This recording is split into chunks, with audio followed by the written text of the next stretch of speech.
नमस्कार, स्वागत है आपका स्वास्थ्य चेतना में। मैं हूं नंदिनी और मेरे साथ है भारत सरकार आयुष मंत्रालय के board member doctor Ravindra Porpal. Doctor साहब, बहुत बहुत स्वागत है आपका। तो दर्शकों, कहते हैं कि सेहत जो होती है, अच्छी सेहत तो भगवान की दी हुई सबसे बड़ी नियामत होती है हमारे लिए। और यकीन मानिए, इस नियामत को पाना और बनाए रखना इतना मुश्किल नहीं है। जरूरत होती है तो जागरूकता की, कुछ जानकारियों की। और इसी उद्देश्य से स्वास्थ्य चेतना हर शनिवार आपके सामने हाजिर हो जाता है। ये एक ऐसा मौका होता है जब आपके पास एक मौका होता है जब आप हमें फोन कर सकते हैं, आप अपने सवाल कर सकते हैं, डॉक्टर साहब से अपनी समस्या साझा कर सकते हैं और पा सकते हैं अपनी समस्याओं का निदान।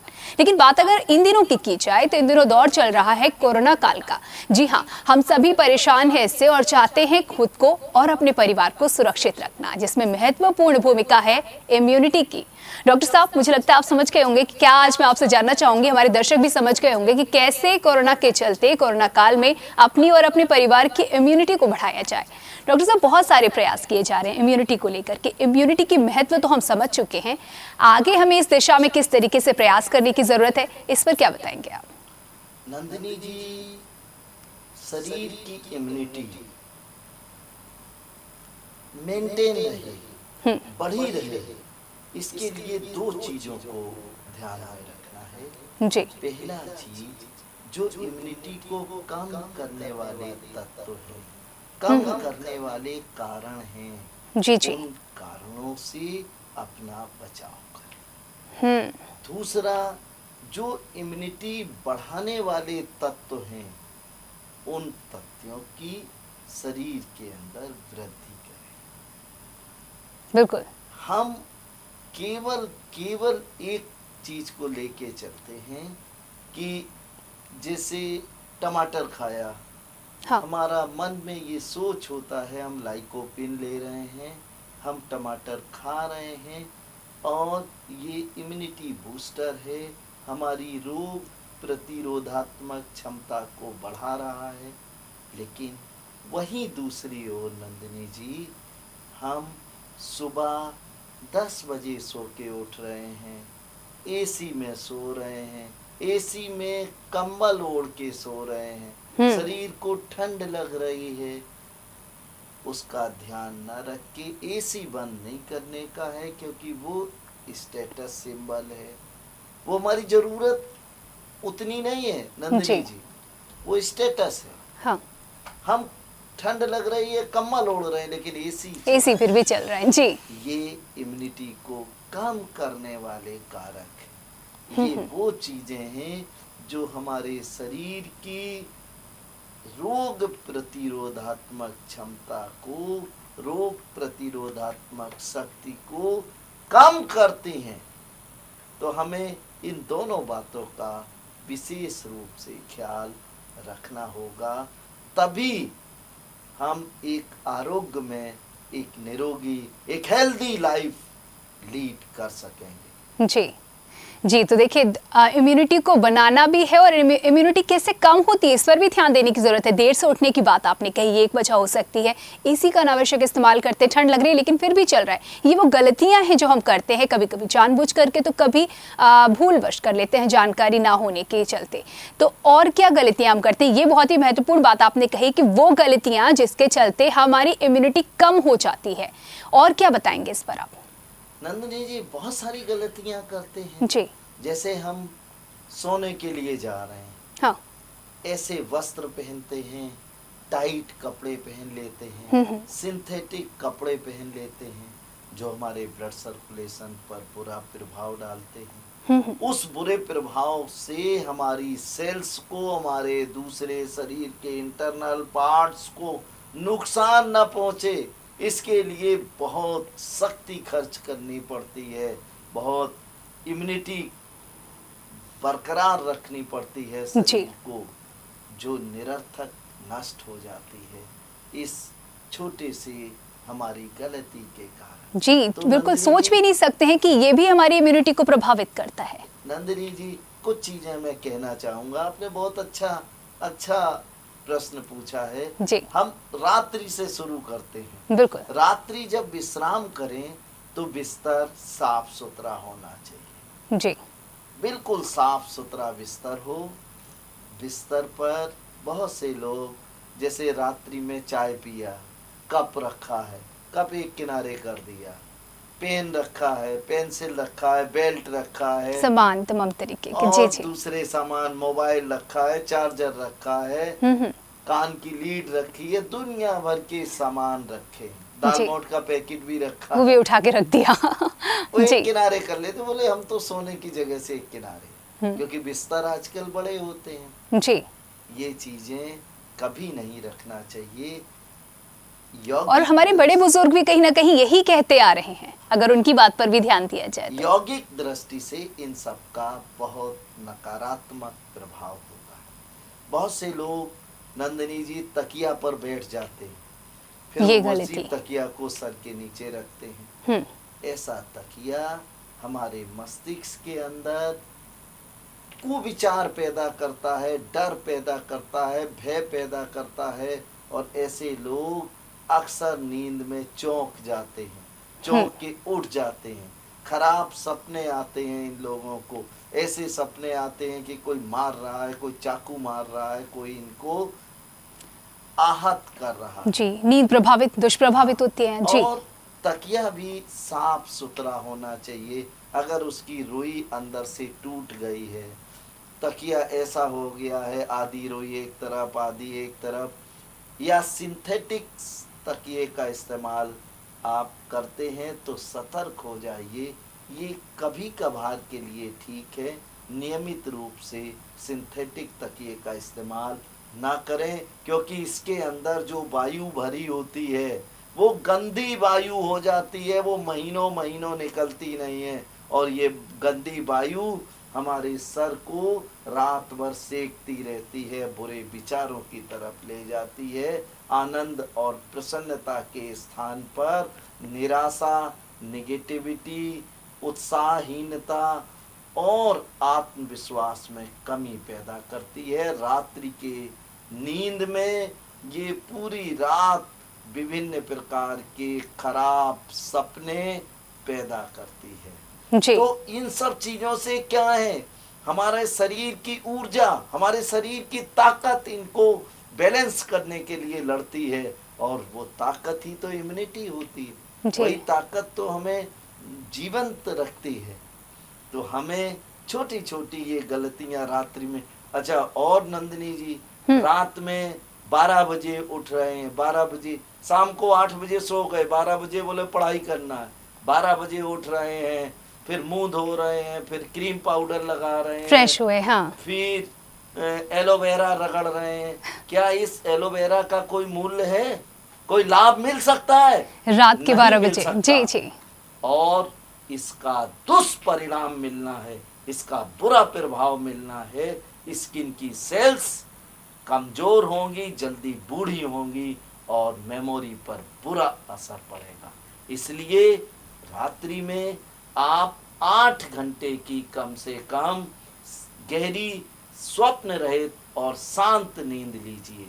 अगर 8 घंटे की नींद नहीं हो पाती है तो 7 घंटे से कम की नींद अगर है तो ये सेहत के लिए किसी भी रूप में अच्छा नहीं है।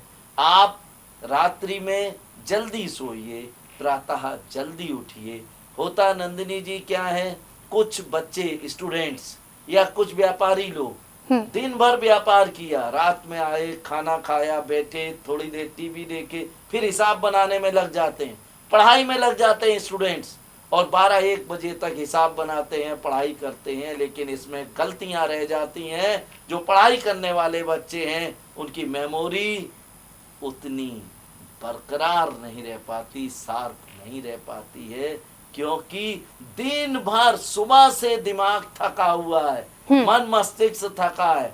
अब आप उससे और काम ले रहे, और यही अगर सही मैनेजमेंट टाइम का रखें कि दिन भर हम बोले बैठे थके हैं, हम रात्रि में खाना खा के 9:30-10 बजे सो जाएं, प्रातः काल 4 बजे उठ जाएं, और यौगिक क्रियाओं का 10-15 मिनट अभ्यास करके फ्रेश होके फिर से पढ़ने के लिए बैठ जाएं, तो जो काम रात्रि में 12 बजे 3 घंटे में कर पाते थे, वो प्रातः काल वही काम 2 घंटे में कर सकते हैं। जी। और यही चीजें हमारी मेमोरी पर बुरा असर डालती हैं और फिर बच्चे कहते हैं या याद नहीं हो रहा है। व्यापारी लोग कहते हैं गुस्सा बहुत बढ़ रहा है, चिड़चिड़ापन बढ़ रहा है, क्योंकि दिमाग थक जाता है।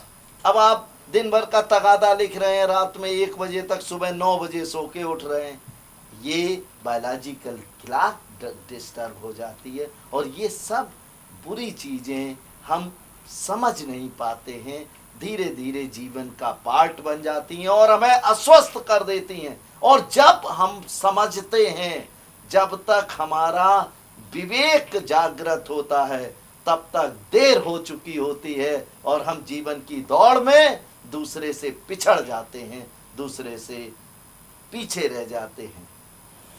तो ये गलतियां बिल्कुल ना करें। देखिए, बहुत सही समय रहते सचेत हो जाएं और इन गलतियों को ना दोहराएं। रात की बात आपने कही, तमाम बातें कही, बायोलॉजिकल क्लॉक की बात कही, साफ सुथरा बिस्तर होना चाहिए, किस तरीके से अच्छी नींद दी जाए, आगे क्या बताएंगे?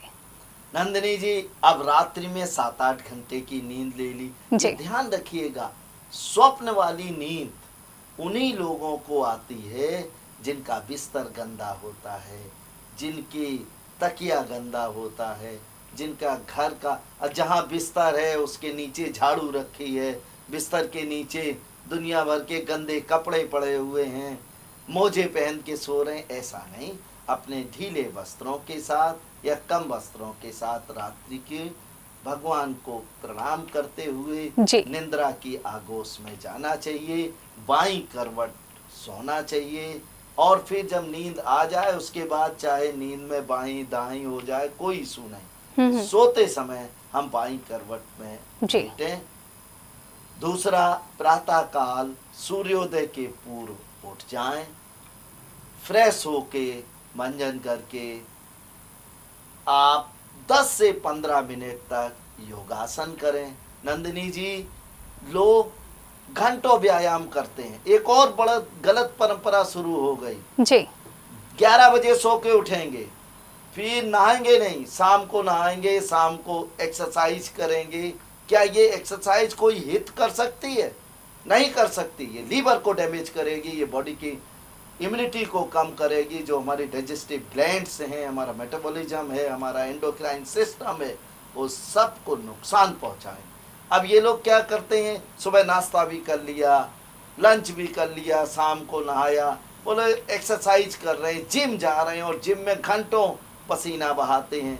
ये सब उल्टा क्रम किसी भी रूप में सेहत के लिए अच्छा नहीं है। ये केवल आपको मानसिक स्वास्थ्य में मानसिक रूप से ये बता सकता है कि हमने ये किया, लेकिन हमने बहुत एफर्ट किया, शारीरिक और मानसिक दोनों स्वास्थ्य को नुकसान पहुंचाएगा। इसलिए प्रातः सुबह उठ के आप 10 मिनट का यौगिक आसन करें। अगर आप युवा हैं तो अश्वचालन आसन, विमानासन, पक्षी आसन जैसे यौगिक आसनों का 2-2 मिनट तक अभ्यास करें। आप वृद्ध हैं तो पद चालन की क्रिया, जिसमें एड़ी के बल 1 मिनट 2 मिनट तक चलते हैं और फिर पंजे के बल 1 से 2 मिनट तक चलते हैं, ये वृद्ध लोगों के लिए बहुत अच्छी यौगिक क्रिया है। तो सेलेक्टेड यौगिक आसन का अभ्यास आपके जीवन में इम्यूनिटी को बूस्ट कर सकता है, आपके शरीर की रोग प्रतिरोधात्मक क्षमता को, आपके शरीर की वह शक्ति जो विभिन्न बीमारियां, विभिन्न वायरस, बैक्टीरिया के आक्रमण से हमें बचाती हैं, उनको मार देती हैं, वो शक्ति बढ़े। लेकिन ये ध्यान रखिए, यौगिक आसन 100 में 100% सही होना चाहिए। आप नंदिनी जी, बहुत से लोग क्या करते हैं, सारे आसन कर डालते हैं जी। ये सर्वदा अनुचित है। आपकी आवश्यकता, आपकी उम्र, आपकी आवश्यकता, आपकी बीमारियां, उन सबको दृष्टि में रखते हुए 2, 3, 4 आसन करिए। यहाँ तो मैंने सुना है कुछ लोग 8 प्राणायाम होते हैं, 8 के 8 प्राणायाम करते हैं। कुछ तो फायदा करेगा। अरे कुछ तो समस्या ये है, अब गर्मी के मौसम में आप शीतली प्राणायाम करिए, शीतकारी प्राणायाम करिए जी, यहाँ तक तो ठीक है। गर्मी के मौसम में सूर्यवेदी प्राणायाम कर रहे हैं और गर्मी पैदा हो, और जो ये 8 प्राणायाम करते हैं और एक साथ कर रहे हैं, ये कुछ ही समय के अंतराल आप पर। जी, देखिएगा इसमें से अधिकतम लोग जल्दी गुस्सा, चिड़चिड़ापन, उनकी लड़ाई की झगड़ालू प्रवृत्ति और गर्मी, अब जैसे गर्मी के मौसम में गर्मी वाले आसन करेंगे तो गर्मी के रोग, पित्त, खट्टी डकार, जलन आना, भूख ना लगना, ऐसे लोग तुरंत कहते हैं आज लंच नहीं करेंगे, लंच नहीं, सुबह नाश्ता कर लिया, वो पचा ही नहीं, पेट में पड़ा है। शाम का चाय पी लिया, अब रात में डिनर, बोले डिनर नहीं करेंगे क्योंकि दम नहीं है जी, जो मेटाबॉलिज्म है, जो लीवर है, उसकी दम ही नहीं है। आप गलत प्राणायाम कर रहे हैं, और अनेक सारे प्राणायाम आपके लिए थोड़ी हैं, आपके लिए गुरु जो आदेश करे, जो निर्देश करे, उस प्राणायाम का अभ्यास करें, उससे इम्यूनिटी बढ़ेगी। उस इम्यूनिटी से आप कोविड-19 ही नहीं, और भी विभिन्न प्रकार के bacteria, virus, fungus, pollen grains, इन सब से लड़के शरीर को स्वस्थ और निरोगी रख सकते हैं। आजकल नंदिनी जी एक बात और अगर आपकी आज्ञा हो तो मैं शेयर करूं। जी जरूर। बहुत से लोग युवा बोले साहब हमको जुकाम रहता है, एलर्जी हो गई है, साइनोसाइटिस है, स्किन में। अरे जवानी में अगर आपकी इम्यूनिटी इतनी कम है तो आप 60 साल की उम्र में क्या करेंगे? उस दिशा में कोई चिंतन नहीं करता, बस जुकाम के लिए दवाई दे दो, दवाई खा लो। मैं कहता हूं कि आप, मेरे पास बहुत से मरीज ऐसे आते हैं, बोले साहब इसको जल्दी से जल्दी ठीक कर दीजिए। जल्दी से जल्दी क्या, जब तक आपकी दिनचर्या को व्यवस्थित नहीं करेंगे, आपकी उन गलतियों को नहीं समझाएंगे जिन गलतियों के कारण आपकी इम्यूनिटी कम हुई। आपके परिवार में 10 मेंबर हैं, 8 मेंबर हैं, 8 में से केवल आपको जुकाम है, माने आपकी इम्यूनिटी कम है, आपके शरीर की वो क्षमता नहीं है जो दूसरे और लोगों की है। तो आपकी गलतियों, एक चिकित्सक का धर्म है कि आपको जो समस्याओं से आप गिरसित हैं उनके निदान का स्थायी तरीका बताएं। लेकिन नंदिनी जी, लोगों के अंदर, स्पेशली जो आजकल के आधुनिक युवा हैं, बहुत पढ़े लिखे हैं, वो केवल एक ही बात मानते हैं, बोले साहब आप 2 हफ्ते हो गए, अब तो ठीक करिए। आप गलतियां 5 साल से कर रहे हैं, 5 साल से धीरे धीरे वो बीमारी पैदा हुई जी, 2 हफ्ते में डॉक्टर बदल देते हैं। तो ऐसे तो काम नहीं चलेगा। जी जी, बदलते ही रहते हैं, ये बदलते ही रहेंगे, ये डॉक्टर, वो डॉक्टर, ये जांचे, वो जांचे, और जांचों का सिलसिला चलता रहता है, बीमारी का सिलसिला चलता रहता है, और एक बीमारी, फिर 2 बीमारी में, फिर 3 बीमारी में, फिर बीमारियों का सिलसिला चलने लगता है, और चलता फिरता इंसान बीमारियों का घर बन जाता है। लेकिन यानी कि शुरुआत बहुत ही सजगता से और सावधानी से करने की जरूरत है। इम्यूनिटी, अब इनको अगर ये समझाया जाए कि आपको ये डाइट लेनी है, ऐसे दिनचर्या रखनी है, ऐसे सही समय पे जगना है, सुनने को तैयार नहीं। बोले साहब इसका दवा दे दीजिए आप, आयुर्वेदा में कोई अच्छी दवा हो प्रेस्क्राइब कर दीजिए जी। और एक और नंदिनी जी, ये सब नेट पे पढ़ते हैं जो आपने अब आप कुछ चिकित्सक ऐसे होते हैं जो सिम्टम्स का उपचार कर देते हैं। नाक बह रही, उसको रोक दिया, क्षणिक काम हो गया, आप 2 हफ्ते 4 हफ्ते के लिए स्वस्थ हो गए, 2 महीने बाद फिर वही दिक्कत। और अगर किसी अच्छे चिकित्सक ने इम्यूनिटी बूस्टर लिखा तो उसका प्रभाव तो एक निश्चित वक्त के बाद होगा, वो तो धीरे धीरे शरीर की इम्यूनिटी को बढ़ाएगा। उसको जहाँ इन्होंने नेट पे देखा, बोले ये तो ये हमारे मतलब का नहीं, इसका जुकाम में तो कोई रोल है नहीं जी, और उस दवा को बंद कर देते हैं, उस औषधि को जो उनकी प्राण रक्षक है, उनकी बीमारियों से निजात दिलाने वाली है, उसको बंद कर देते हैं। ये तो बहुत ज़रूरी है कि इस बात को समझें कि क्या आपके लिए सही है, और ये तभी समझेंगे जब जो बेस है, जो हमारी जानकारियां हैं, वो हमारे पास अच्छे से होंगी और मजबूती के साथ होंगी। यहाँ पर रुकेंगे एक ब्रेक के लिए, कहीं मत जाइएगा, सिलसिला जारी है।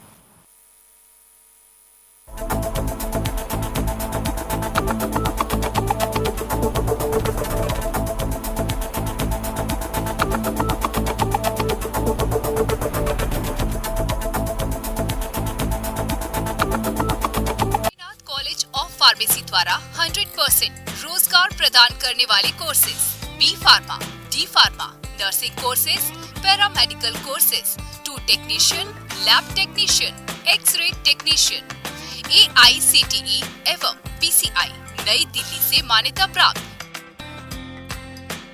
अनुभवी शिक्षकों द्वारा प्रशिक्षण, कंप्यूटराइज्ड लाइब्रेरी, आधुनिक प्रयोगशालाएं, ऑडियो विजुअल कक्षाएं व हॉस्टल की सुविधा। अब रोजगार आपकी मुट्ठी में। Admission open. Shri Badrinath college of pharmacy, Kanpur road, पहाड़ी बुजुर्ग, Chirgaon, Jhansi. City office Deshbandhu hospital, AH16, वीरांगना नगर, झांसी।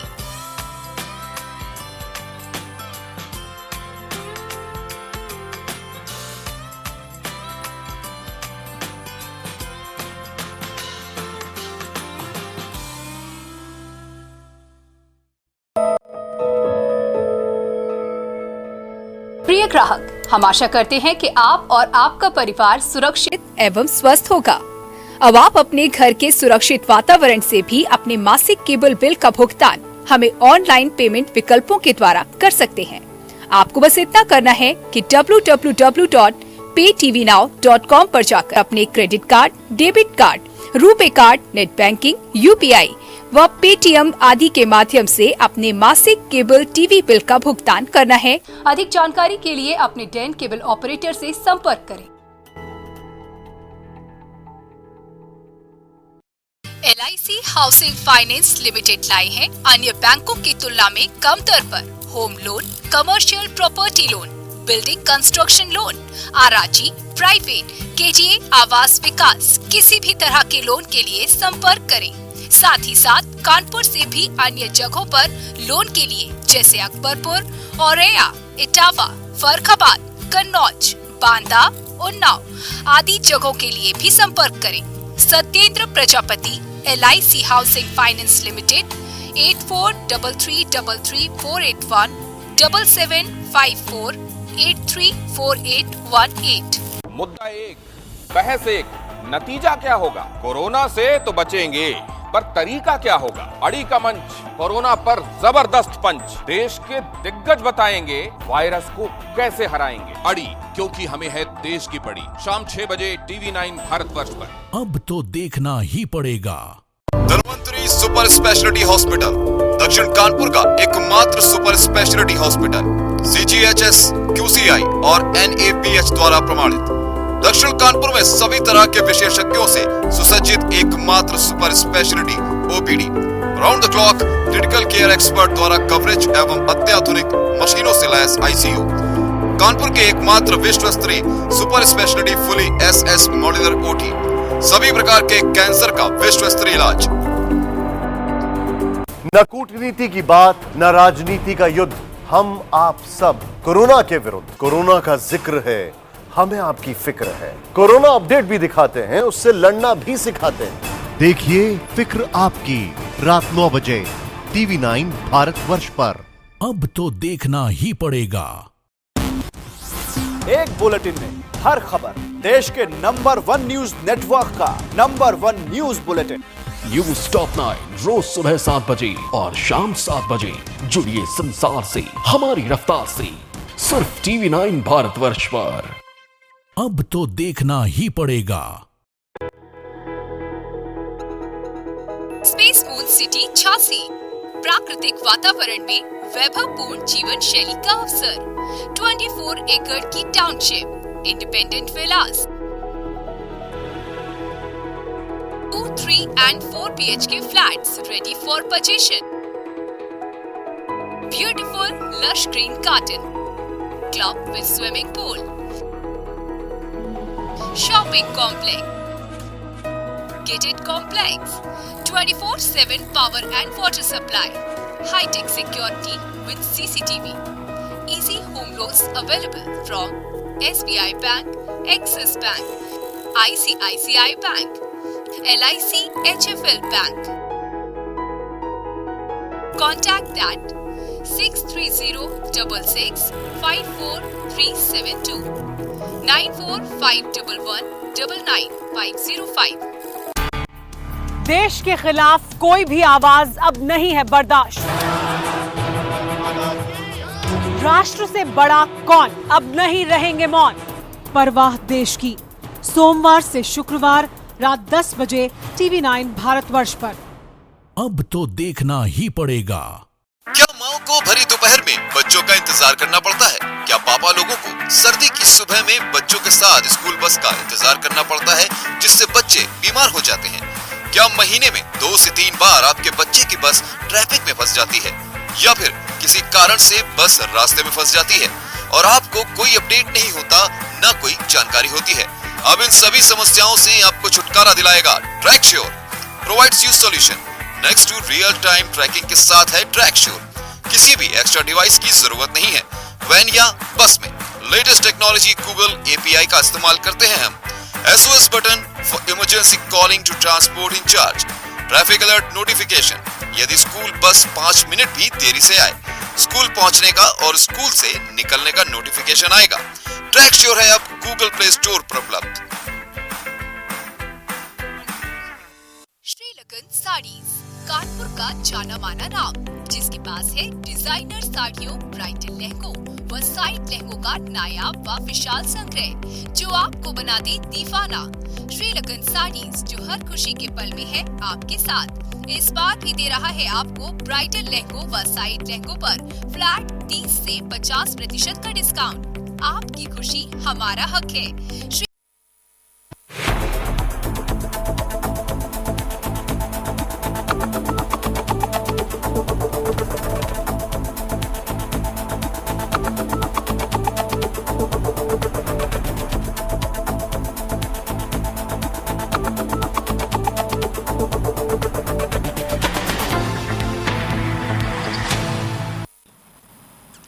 ब्रेक के बाद आपका स्वागत है। आप देख रहे हैं स्वास्थ्य चेतना, जिसमें आज हमने समझा कौन कौन सी होती है वो वजह जो हमारी इम्यूनिटी को घटाती हैं।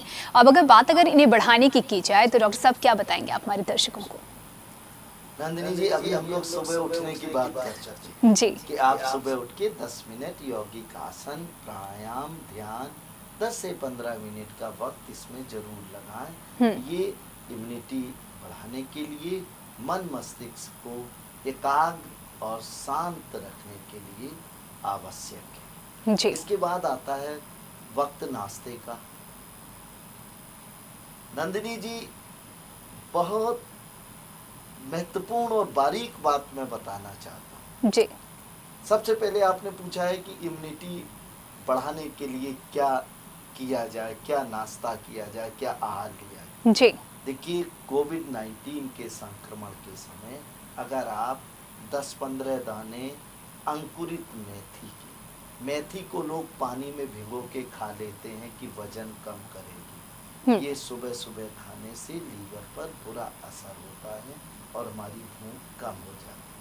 हम अपनी भूख को कम करके जो शरीर की बेसिक जरूरत है, अगर वजन को कम करते हैं तो भविष्य में हम लीवर की, पेंक्रियाज की विभिन्न बीमारियां, जिनमें डायबिटीज़, मेलाइटस जैसी घातक और जीवन पर्यंत चलने वाली बीमारी है, उसका शिकार हो सकते हैं। तो हम नाश्ते में जो अंकुरित मेथी का इस्तेमाल करें। भींगी हुई मेथी से अंकुरित मेथी हितकारी होती है जी। अंकुरित मेथी, कुछ दाने अंकुरित सोयाबीन के, और युवाओं को, वृद्धों को इस मौसम में अंकुरित गेहूं का सेवन करना ज़्यादा हितकारी होता है।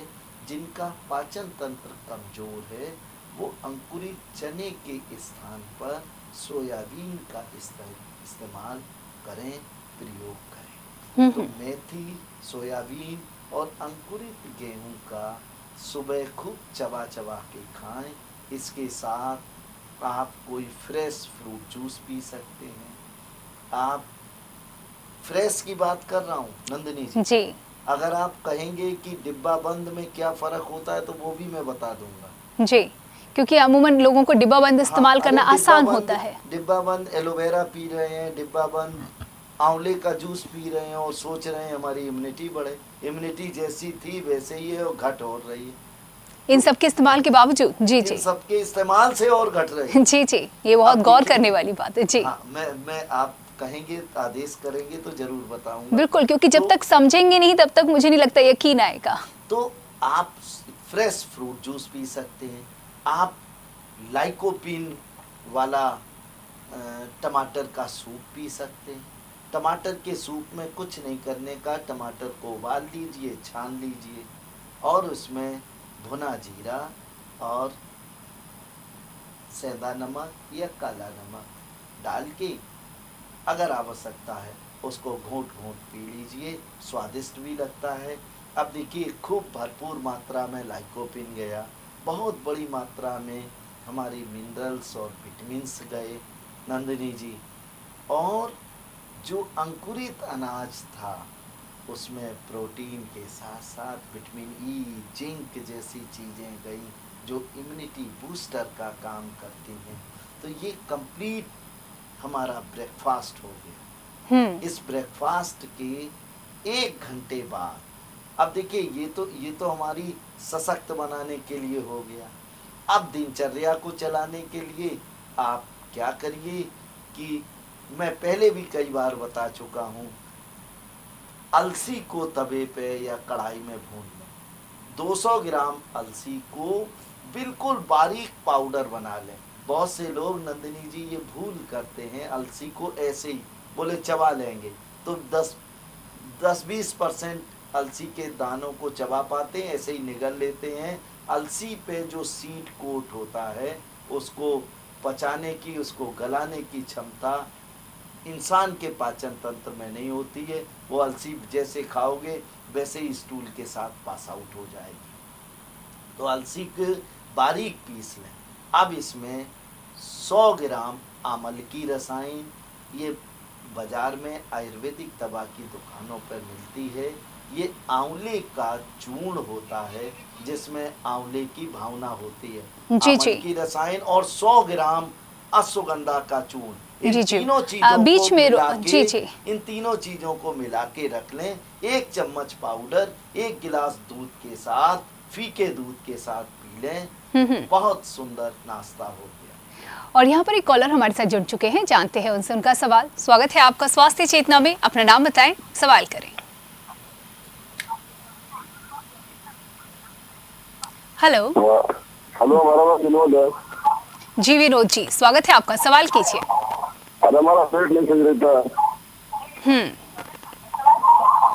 अरे हमारा 2-3 बार लेटरिन जाते तो पेट साफ हो पाता हमारा। देखिए विनोद जी, संभव है आप कोलाइटिस के मरीज हों, IBS जैसी समस्या हो। अगर आप फ्रेश होने जाते हैं तो स्टूल अगर सीट में चपक जाता है, चिकना स्टूल होता है, तो ज़्यादा संभावना है कि आप कोलाइटिस, IBS जैसी समस्या से पीड़ित हों। और अगर सामान्य मल पास होता है और 3-4 बार जाना पड़ता है तो ये हमारी डाइजेस्टिव ग्लैंड्स की कमजोरी को इंडिकेट करता है। आपको सबसे पहला अपने भोजन में परिवर्तन करना होगा। दही, मट्ठा, चावल, बादी चीज़ों का सेवन बंद कर दीजिए। बेल का शरबत या बेल के चूर्ण का सुबह शाम 1-1 चम्मच पानी में घोल के पीना आपके लिए हितकारी होगा। खाना खाने के बाद मोटी सौंफ और छोटी हरण को मुंह में रख के चूसिए और इतना चूसिए धीरे धीरे उसका अर्क अंदर जाए। आधा घंटे बाद इसको चबा के 1 गिलास पानी पी लीजिए, आपकी समस्या का समाधान होगा। फैटी लीवर जैसी दिक्कतें ठीक होंगी। अगर आप कोलाइटिस और IBS जैसी समस्या से पीड़ित हैं तो इस प्रयोग को कई महीनों तक नियमित रूप से करते रहें, आपकी समस्या जड़ से ठीक हो जाएगी। लेकिन ध्यान रखिए, इस दौरान आप पूड़ी, पराठे, छोला, भटूरा, चाट, समोसे, इनसे बचाव करें। जंक फूड और फास्ट फूड दोनों से परहेज बहुत आवश्यक है। जी, तो इन परहेज को करें और जो उपाय बताया है उसको अपनाएं तो आपकी परेशानी दूर हो जाएगी। और यहाँ पर अगले कॉलर भी हमारे साथ जुड़ चुके हैं, जानते हैं उनसे उनका सवाल। स्वागत है आपका स्वास्थ्य चेतना में, अपना नाम बताएं और सवाल करें।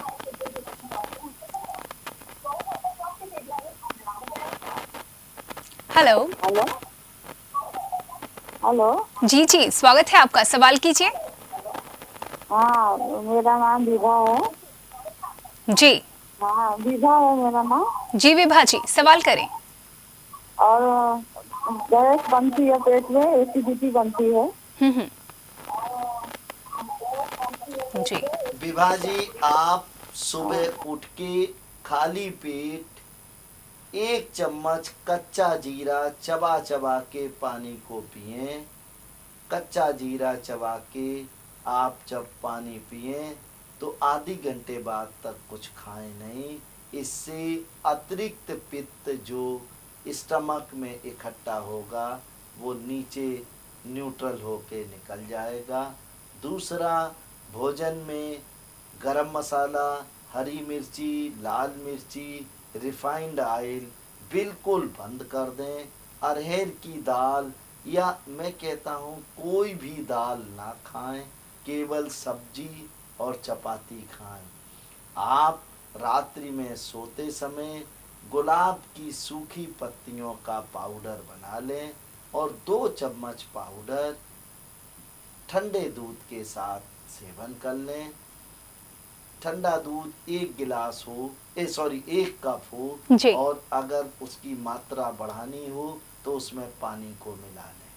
आधा पानी आधा दूध करके 2 चम्मच भर के गुलाब के पत्तियों का, गुलाब के फूल की पत्तियों को पिसा हुआ पाउडर का सेवन करें। आपको बहुत बहुत फायदा होगा।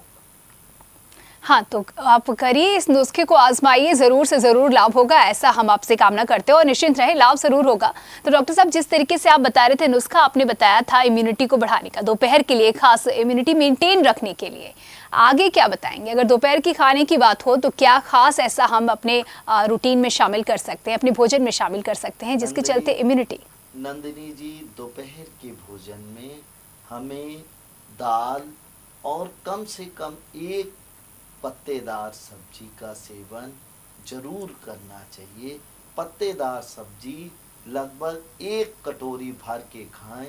और पत्तेदार सब्जी को बनाते समय बहुत सी महिलाएं उसको इतना भून देती हैं, इतना भून देती हैं कि पत्ते दिखते ही नहीं हैं, पत्ते का अस्तित्व ही समाप्त हो जाता है, यानी कि फायदा भी समाप्त हो जाता है, और उसकी मिनरल्स और विटामिन्स, उसकी जीवनी शक्ति सब समाप्त हो जाती है।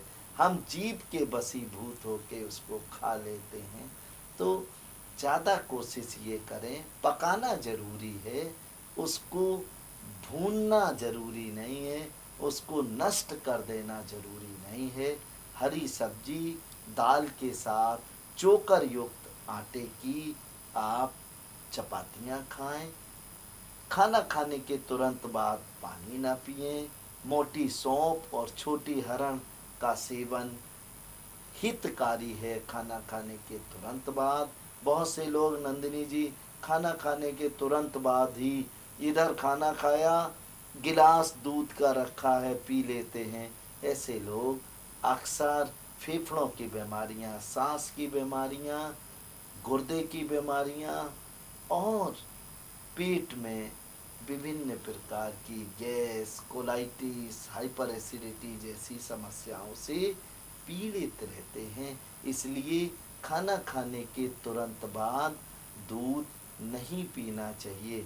ऐसे लोग शास्त्रों का उदाहरण देते हैं कि शास्त्रों में भोजन के उपरांत दूध का उल्लेख है। निश्चित रूप से कई शास्त्रों में है, लेकिन वहाँ लिखा है भोजन के 1.25 घंटे बाद, भोजनोपरांत 1.25 घंटे बाद। तो भोजन के बाद जो 1.25 घंटे का पीरियड होता है, आप 1.25 घंटे का ना रखें तो 1 घंटे का रख लें। लेकिन कुछ लोग तो खाना खाने के साथ ही रखा रहता है, थोड़ा बीच में दूध भी पी लिया। बहुत से लोग ऐसे होते हैं, सब्जी में दूध मिला लेते हैं, दाल में दूध मिला लेते हैं, तमाम तरीके से। जी जी, चीजें स्वास्थ्य के लिए हितकारी हैं, बड़ी बीमारियों को जन्म दे सकती हैं, कैंसर जैसी बीमारियों की ये जनक हो सकती हैं, इसलिए सतर्क रहें। और शाम को 4-5 बजे जो चाय का वक्त होता है नंदिनी जी, उस वक्त हम अगर एक इम्यूनिटी बूस्टर काढ़ा पी लें, फ्रेश होना चाहिए। ये काढ़े में लौंग, काली मिर्च, अदरक फ्रेश, थोड़ा अदरक का टुकड़ा लीजिए, काली मिर्च 2-3 लौंग, इनको कूट लीजिए, पीस लीजिए और उबाल लीजिए अच्छी तरह। अब इसमें थोड़ा सा गुड़ और नींबू निचोड़ के आप पी लीजिए। जबरदस्त इम्यूनिटी बूस्टर तैयार है, जो हमारे श्वसन तंत्र से लेके शरीर की टी सेल्स और बी सेल्स की रोग प्रतिरोधात्मक क्षमता बढ़ाने वाली शक्ति में इजाफा करता है। रात्रि में भोजन हरी पत्तेदार सब्जी और चपाती करें ताकि सुबह पेट साफ हो, और अंड संड चीज़ें, दालमोट, पापड़ जिनमें दुनिया भर की मिर्ची मसाले भरे हैं, जंक फूड, बिस्किट, दालमोट चबाए चले जा रहे हैं, थोड़ा सा संयमित रखें, संतुलित भोजन लें, संतुलित आहार लें। जी, संतुलन तो वाकई बेहद जरूरी है। यहाँ पर एक कॉलर भी हमारे साथ जुड़ चुके हैं, जानते हैं क्या है उनका सवाल। स्वागत है आपका स्वास्थ्य चेतना में। जी, अपना नाम बताएं, सवाल करें।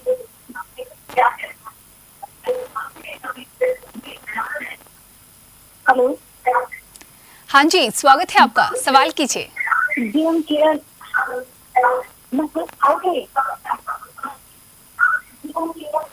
सवाल करें।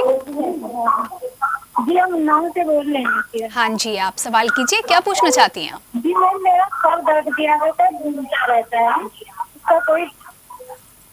जी हेलो। जी, सवाल करें। आप अपने टीवी का वॉल्यूम कम करके बात करें, क्योंकि हम आपके सवाल को नहीं समझ पा रहे हैं। जल्दी से सवाल करें। हेलो। जी मेरा सर दर्द किया करता है, घूमता रहता है जी, इसका कोई घरेलू उपाय हो तो बताइए। देखिए, सर दर्द, सर का चक्कर आना, सर का घूमना, ये बहुत सारे कारणों से हो सकता है। एनीमिया एक बड़ा कारण है। महिलाओं में यूटेराइन डिसऑर्डर्स, यूट्रस में स्वेलिंग होना, लिकोरिया जैसी समस्या के कारण ऐसा हो सकता है, क्योंकि लिकोरिया में डिकैल्सिफिकेशन होता है, जिसके कारण शरीर के अंदर कैल्शियम की कमी हो जाती है और इसका बुरा असर मन मस्तिष्क तक पड़ता है। इसके अलावा स्ट्रेस लेवल का बढ़ना, बहुत तनाव बड़ा कारण है, जिसके कारण दिमाग पर बुरा असर होता है। सर्वाइकल स्पॉन्डिलाइटिस भी चक्कर का एक बड़ा कारण है जी। तो सबसे पहले इस केस में रूट कॉज को फाइंड आउट करना चाहिए, तभी जाकर के सही नुस्खा बताया जा सकता है। जी जी, जरूरत है। लेकिन तब तक के लिए इनको एक उपाय बता देना चाहता हूँ जी, बिल्कुल। कि आप गुलाब की पत्तियों को सुखा लें और 1 चम्मच पत्ती सुबह और 1 चम्मच शाम को पिसी हुई बारीक पत्ती को दूध के साथ सेवन करें। तो इस नुस्खे को आप जरूर आजमाएं, तब तक के लिए जब तक कि आपको समझ में नहीं आ रहा है कि आखिर ये चक्कर आने की वजह क्या है। तो डॉक्टर साहब, जिस तरीके से तमाम बातें आपने हमारे दर्शकों से साझा की, कैसे इम्यूनिटी को कम होने से बचाना है और कैसे इम्यूनिटी को बनाने के बाद में अब बढ़ाना कैसे है, कैसे आगे बढ़ना है इस दिशा में, ये सभी जानकारियां दी, क्या सावधानियां आप तक को बरतने की जरूरत है, ये भी जानकारी हमने आप तक पहुंचाई। इन सभी जानकारियों के लिए बहुत बहुत धन्यवाद डॉक्टर साहब। तो इसी के साथ ही आज के स्वास्थ्य चेतना में इतना ही। अगले शनिवार तक के लिए दीजिए इजाजत। नमस्कार।